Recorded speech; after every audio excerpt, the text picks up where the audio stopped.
Hello and welcome dear friends to your channel maths affinity. और आज हमारा topic है मोशन ऑफ सैटेलाइट के बारे में। तो सबसे पहले जानना ज़रूरी है कि सैटेलाइट क्या होता है। तो टॉपिक स्टार्ट करने से पहले मैं आपको ये बताना चाहता हूँ कि अगर आपने हमारे चैनल को नहीं सब्सक्राइब किया तो ज़रूर सब्सक्राइब कर लीजिए, और अगर कर लिया तो थैंक यू। और अगर ये वीडियो पसंद आए तो इस वीडियो को लास्ट में जाकर सब्सक्राइब ज़रूर कर देना, ठीक। तो चलिए स्टार्ट करते हैं मोशन ऑफ सैटेलाइट के बारे में। अगर आपने हमारे पिछले वीडियोस नहीं देखे हैं, जहाँ पर मैंने बहुत सारे वीडियोस अपलोड किए हैं मैथमेटिक्स, फिजिक्स और केमिस्ट्री, तो अगर आपने उन वीडियोस को नहीं देखा तो आप लोग एक बार ज़रूर चेक करिएगा कि आप हो सकता है आपके लिए वो यूजफुल हो वीडियोस। तो एक बार ज़रूर चेक कर लीजिएगा जाके, ठीक है। तो चलिए स्टार्ट करते हैं मोशन ऑफ सैटेलाइट के बारे में।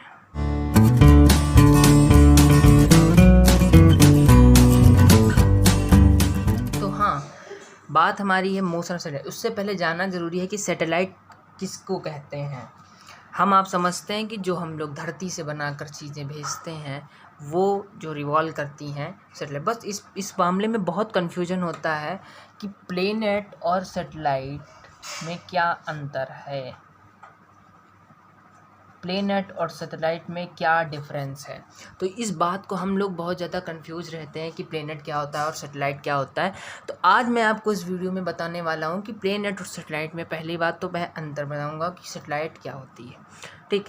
तो देखो, कोई भी स्टार, जैसे सन हमारा है, स्टार ही तो है एक, ठीक। तो कोई भी स्टार को अगर कोई भी ऑब्जेक्ट या बॉडी रिवॉल्व करती है, जैसे कि हमारा सन है, सन को कौन रिवॉल्व करता है? हमारी अर्थ रिवॉल्व करती है, हमारी अर्थ सन को रिवॉल्व। तो अर्थ क्या है? प्लेनेट है। उसी तरह मार्स भी तो हमारा रिवॉल्व करता है सन को। तो सन स्टार है और मार्स क्या है? प्लेनेट। क्यों प्लेनेट है? क्योंकि किसी स्टार को रिवॉल्व करता है, इस वजह से। अब ये आपको पता होगा कि अर्थ को रिवॉल्व करता है हमारा मून, ये मून अर्थ को रिवॉल्व करता है, ठीक।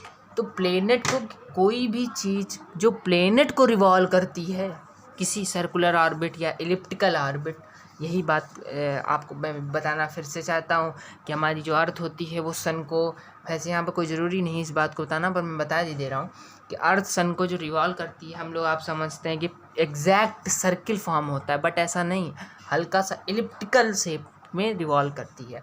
तो मून जो होता है वो अर्थ को एकदम सर्कुलर शेप में रिवॉल्व करता है, यह भी आपको बताना चाहते हैं, ठीक। मून जो होता है वो अर्थ को सर्कुलर ऑर्बिट में रिवॉल्व करवाता है, मतलब एकदम सर्किल बनाता है, ठीक। तो जो मून है वो किसी प्लेनेट को, कोई भी चीज़ किसी प्लेनेट को अगर रिवॉल्व करती है, एग्जाम्पल के लिए हम लोग अर्थ की बात कर रहे हैं क्योंकि हम लोग अर्थ पर रहते हैं, तो हम लोग इसीलिए अर्थ की बात कर रहे हैं। आप कोई भी प्लेनेट ले लीजिए, ठीक। अगर मून है हमारा, वो मून जो है वो अर्थ को रिवॉल्व करता है चारों तरफ, अर्थ को। तो मून क्या है? सैटेलाइट, यानी कि जो प्लेनेट को रिवॉल्व करने वाली चीज़ होगी वो होगी सैटेलाइट, ठीक। अब मून कैसी सैटेलाइट है? सैटेलाइट में भी दो टाइप की सैटेलाइट होती हैं, एक होती है आर्टिफिशियल सैटेलाइट,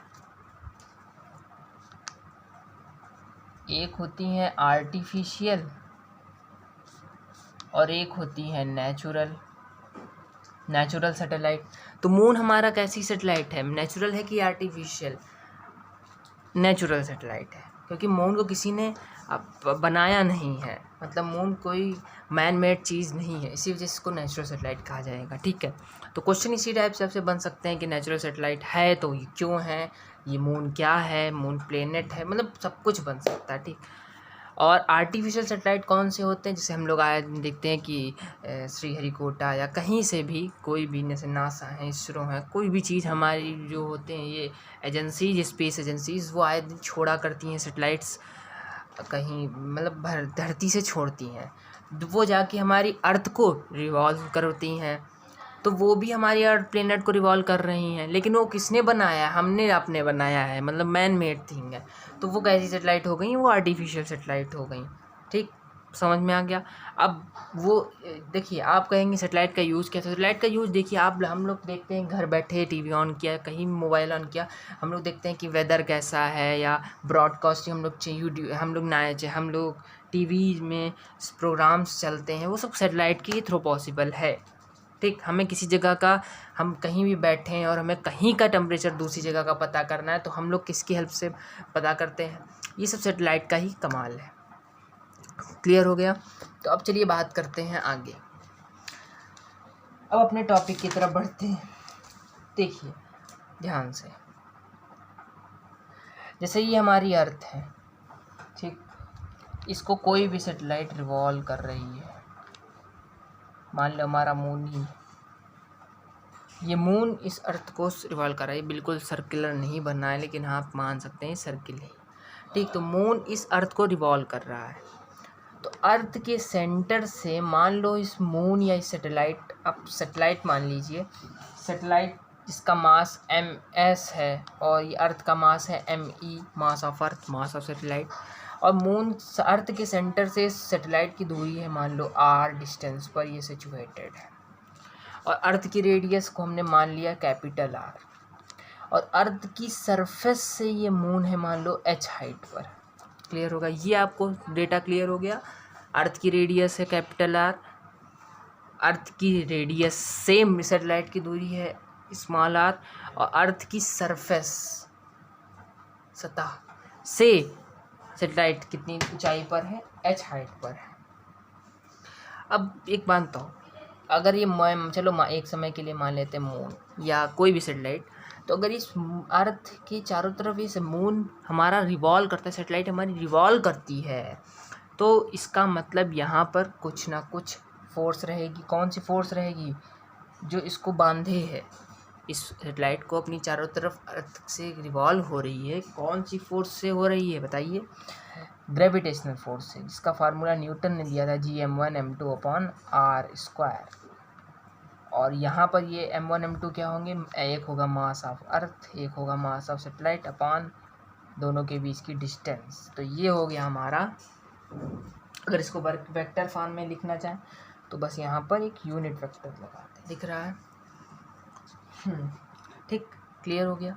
अब ये माइनस लिया जाएगा वेक्टर फॉर्मेट में। माइनस क्यों लिया जाएगा? एक चीज़ का आपको क्वेश्चन उठना चाहिए। माइनस इस वजह से लिया जाएगा क्योंकि ये कैसी फोर्स है? अट्रैक्टिव फोर्स है। अर्थ इसको अट्रैक्ट कर रही है सैटेलाइट को, तभी ये सैटेलाइट इस सर्कुलर ऑर्बिट में रिवॉल्व कर रही है, ठीक। अब एक और इसको इक्वेशन बना लेते हैं। आपको एक और बात पता है कि इसको रिवॉल्व करवा रही है कौन सी फोर्स? एक और एग्जिस्ट करती है फोर्स, कौन सी फोर्स? सेंट्रीपिटल फोर्स, जो होती है mv²/r, या अगर हम इसको दूसरी एंगुलर वेलोसिटी के टर्म में लिखना चाहें तो हो जाएगा हमारा ms⍵²/r। ms क्या है? Mass of satellite. सैटेलाइट का मास ही क्यों लिया, अर्थ का मास क्यों नहीं लिया? क्योंकि सैटेलाइट ही अर्थ के चारों तरफ रिवॉल्व कर रही है सेंटर पर। तो ये दो इक्वेशन आई है, इन दो इक्वेशन से हम लोग यहाँ पर एंगुलर वेलोसिटी कैलकुलेट कर लेंगे फ्रॉम फर्स्ट एंड सेकेंड। यहाँ पर भी माइनस होगा क्योंकि अट्रैक्टिव फोर्स है, और वेक्टर फॉर्म में लिखेंगे तो r यूनिट वेक्टर r दोनों ही बराबर हो जाएंगे आपस में। तो ms⍵²/r और u unit vector r, minus से माइनस, ms से ms, यहाँ से हमारा ओमेगा और यूनिट वेक्टर r और ये भी कैंसिल, तो ω² कितना आया? Gme/r³। ये हमारी एंगुलर वेलोसिटी आई। मतलब सैटेलाइट हमारी इस एंगुलर वेलोसिटी से अर्थ को ऑर्बिट करती है, ठीक। रूट ले लेना आप तो ओमेगा की वैल्यू आ जाएगी। अब बात आती है एंगुलर वेलोसिटी कैलकुलेट हो गई, लीनियर वेलोसिटी कैसे कैलकुलेट किया? तो अब v=r⍵, एक्सप्रेशन जानते हैं जिसको आप यहाँ पर रख लीजिए तो हो जाएगा v²/r² Gme/r³। me क्या है? मास ऑफ अर्थ है, तो ये कैंसिल हो जाएगा, होगा हमारा v² Gme/r।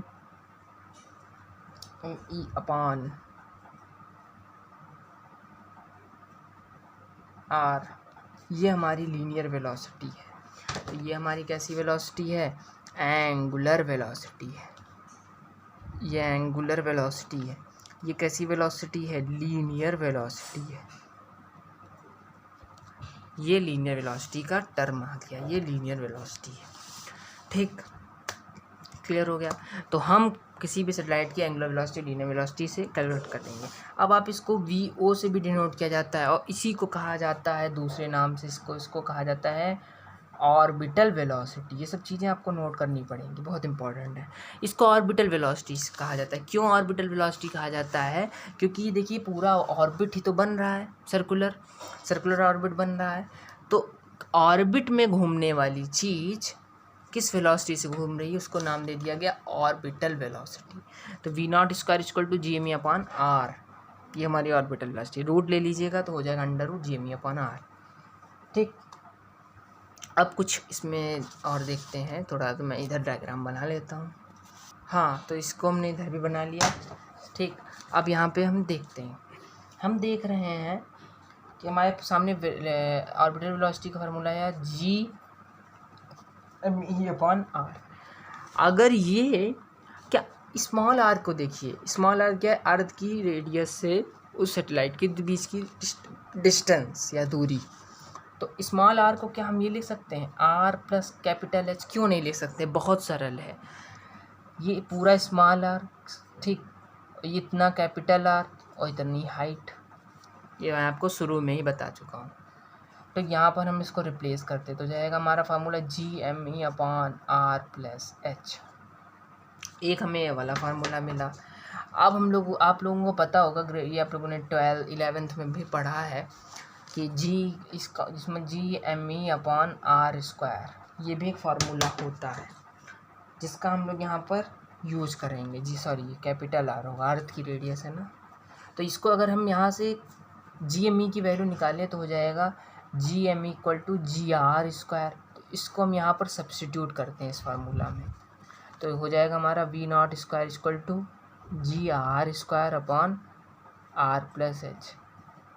अब रूट ले लेते हैं तो हो जाएगा r बाहर आ जाएगा G/r + H। तो एक ये भी फार्मूला हो गया in terms of acceleration due to gravity and orbital velocity. ये भी आपको दिमाग में ध्यान रखना है। ठीक, ये सब इंपॉर्टेंट फार्मूला आपके एग्जाम में पूछे जा सकते हैं, इस वजह से मैं बता रहा हूँ, कोई भी मैं चीज़ नहीं छोड़ूंगा, इसीलिए आपसे कह रहा हूँ चैनल को सब्सक्राइब जरूर कर लीजिए। अगर मान लिया